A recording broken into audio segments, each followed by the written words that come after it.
తమది ఏ ఊరండి అయ్యా? ఏ ఊర్లో పుట్టారు? మీ మండలం ఎక్కడండి అయ్యా? మీ జిల్లా ఎక్కడండి అయ్యా? కొంచెం తెలియజేయాలండి అయ్యా. హైదరాబాద్ నుంచి పిఠాపురం అంతా వచ్చేయడానికి కారణం ఏంటండి? ఎమ్మెల్యే పదవి కోసం. ఈ హైదరాబాద్లో పొడి చేయొచ్చు కదా. పెద్ద మెజార్టీతో మీ ఎమ్మెల్యే అందరూ గెలిచారు కదా, మీ పెట్టిన అభ్యర్థులు అందరూ పెద్ద మెజార్టీతో గెలిచారు కదా. అక్కడ ఎందుకు పొడి చేయలేదు? పిఠాపురం నుంచి పారిపోయి చెప్తున్నారు. లోకువా? మా జిల్లా వాళ్ళు అంటే లోకువా? హైదరాబాద్ పొడి చేయొచ్చు కదా. అది ముందు మీ అడ్రస్ చెప్పండి అయ్యా. ఎక్కడ పుట్టారు? ఏ ఊర్లో ఉన్నారు?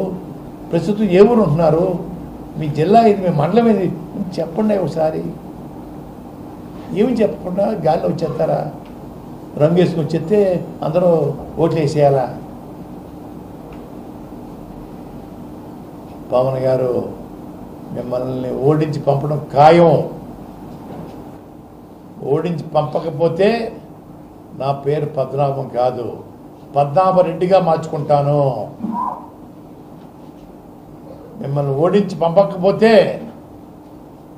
పద్మనాభం కాదు, నా పేరు పద్మనాభరెడ్డిగా మార్చుకుంటాను. నేను మీ కిరణ్ రాయల్. ఇందాక ఏదో ప్రెస్ మీట్ చూస్తూ ముద్రగడ తాత ఏదో జోక్ చేశాడు.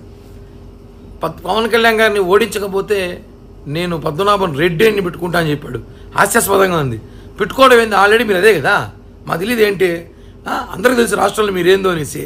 మీ నిజస్వరూపం బయటపడింది. ఇప్పుడు మీలాంటి చాలామంది బయటకు వస్తారు. ఇప్పుడు పవన్ కళ్యాణ్ గారిని ఓడించడం నీ తరం కాదు, మీ తాత తరం, మీ బాబు తరం కూడా కాదు.